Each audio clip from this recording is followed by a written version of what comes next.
when I first quit my job, things were actually good. I had a little reserve of money, enough to hold me over for almost a year. I had a nanny, I had help. I was ready, guys, okay? I'm ready to live this entrepreneur life.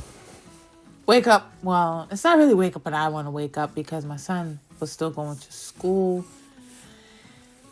But there was a sense of freedom, you know? I had help, I had a nanny, I had space to breathe. For a while, it really felt like I had done the right thing. But eventually, money started to run out. And that's when things got real. Business was not dead, but it also wasn't what I imagined. My numbers told one story, but my bank account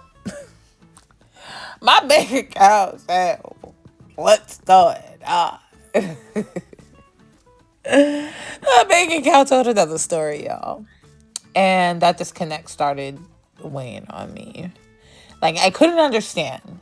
I am working less jobs from the previous year, making more money, which is a good thing, but I'm not seeing the return. One thing I didn't expect was how hard it became, or how hard it was to be accountable to myself. Working for a job for 19 years, excuse me, I was always accountable to a boss. You know, we had deadlines, structures, expectations. I had to make sure that I got the job done for someone else. That was a people pleaser in me also. You know, that's something that I had to work through, being a people pleaser. Again, another subject for another day.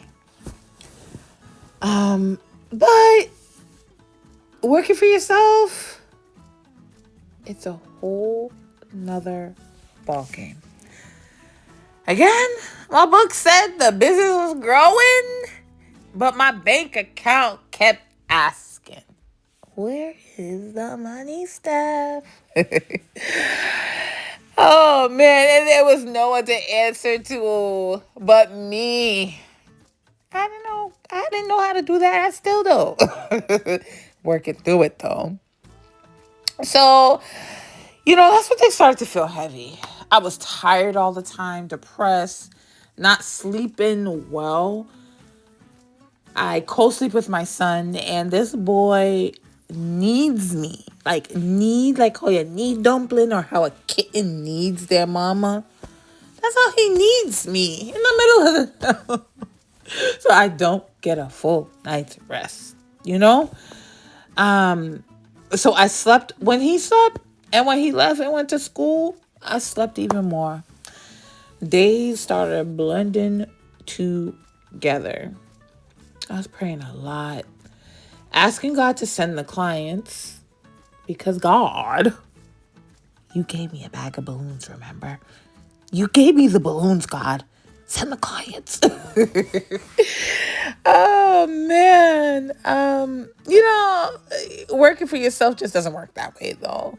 You don't eat if you don't show up. And that was my issue. I was not showing up like I should have been. I wasn't posting like I should. I wasn't going out into the streets advertising to the car dealerships as I pass by daily. And I'm like, I'm going to go in there. I'm going to give them my card. I don't see any balloons in their ceiling. They need balloons. But do I go? No. There's so much that I could do to catapult my business, to bring in clientele. But that push, I need that push. Or needed that push. And I couldn't push myself. This is just my transparency, y'all. Anyways, I was asking God to send the clients. Working for yourself doesn't work that way. Like I was saying, you don't eat if you don't show up. And the questions that kept coming up was, what if you want to show up, but you can't? That's what I was struggling with. I wanted to show up, but I couldn't. And while all of this was happening with me, something else was happening too. My son started to flourish. He became potty trained. He finally had his own room, even though he still chooses to sleep with me. The school district that we moved into was incredible. They saw him, they supported him. His speech became clearer, more confident, more expressive. And I don't think that was a coincidence. You know, all the different steps gives us the results that we have today. Behind the scenes, I was still carrying a lot.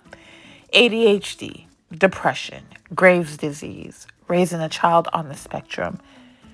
Executive function was a real struggle. I wanted to show up online. I wanted to record. I wanted to water the seeds that I planted. But mentally, I felt paralyzed. Physically, too.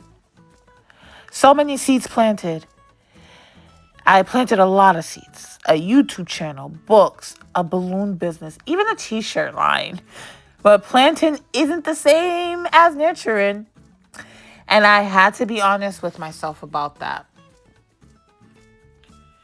I'm learning how to be accountable to myself the same way I was accountable to someone else. Not perfectly, not all at once, but intentionally. This season is teaching me that alignment still requires action. You gotta get up, Steph. Don't sleep your days away, girl. Get up.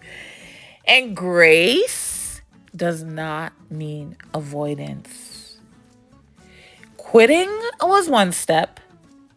Learning how to sustain myself, child, mentally, emotionally, and financially, that's the work. And I'm still in it, still trying, still going. And we'll continue to keep trying and still going. Thank you all for being here. Happy ballooning. And remember, we are more than just balloons. Until next time, guys.